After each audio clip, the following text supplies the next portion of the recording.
Financial planning is not one size fits all. To understand why it's important to personalize the process, Edelman Financial Engines researched certain groups that may have unique experiences when it comes to their money and wealth. The goal was to learn how financial planners and employers can better support their needs. Here to discuss what they learned is financial expert Jean Chatzky and certified financial planner Rose Niang. Welcome, Rose and Jean. Thanks so much. Absolutely. It's great to have both of you here today.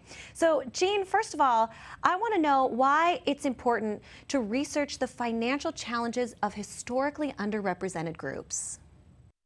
So anecdotally, we know that systemic biases have created different levels of access to financial help and financial resources, but sometimes it's important to see the data. So that's what the folks at Edelman Financial Engines did. They dug in, they did a study, and they found that for women of color specifically, 42% said that they were not being taken seriously by financial professionals. That's nearly half. And so clearly that's a need that needs to be addressed. Absolutely. Yeah, that's a very big percentage and kind of surprising.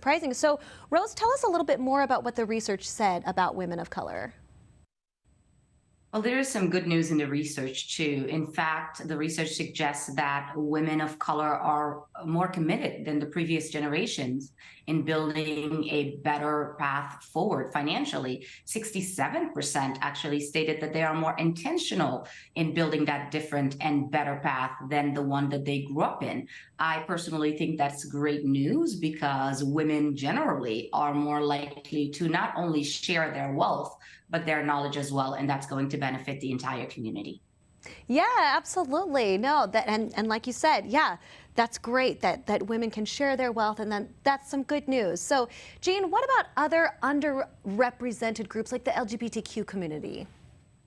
Yeah, and we saw a very similar story. It is Pride Month. Happy Pride Month.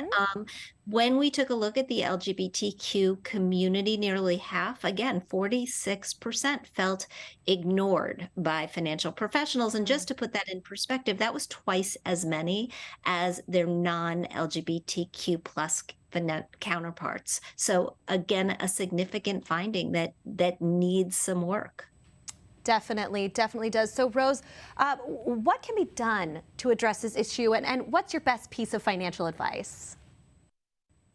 As Gina said, something needs to be done, and I think it needs to start within the financial services industry. We have to recognize that the days of financial planning simply being investment management in a cookie cutter way are over. Life and money is interconnected. You cannot separate the two. So if you are looking for a good professional, financial professional, I would advise that you look for someone that you are comfortable with, someone you can trust, someone that is going to take the time to ask questions and get to know you better. I know my clients really appreciate it, not only when I build a good relationship with them, but also can relate to them, even if I don't necessarily look like them. My colleagues and I at Edelman Financial Engines are well aware that you cannot build a solid financial plan if you don't know the person behind the plan. And that's really important for everybody. Oh, absolutely. I think knowing the person, making sure they feel comfortable, you really have an experience with them and you know them personally, that makes such a huge difference. So, Jean, why is that personalized financial plan so important? And then tell me some other tips that we haven't quite gotten to yet. Sure. Your financial goals aren't necessarily my financial goals.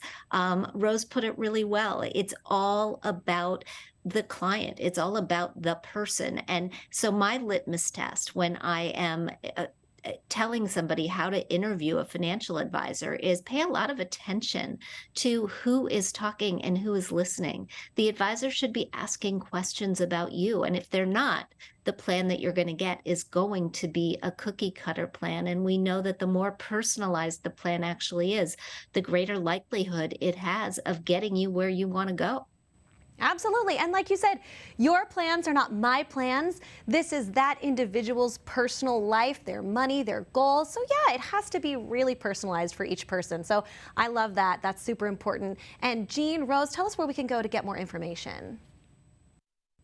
You can go on our website at edelmanfinancialengines.com. We also have a great weekly podcast hosted by Jean, Everyday Wealth, where we talk about the intersection of life and money.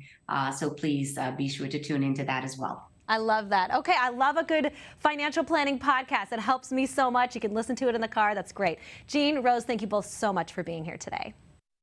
Thanks for having us. Absolutely. Thank you.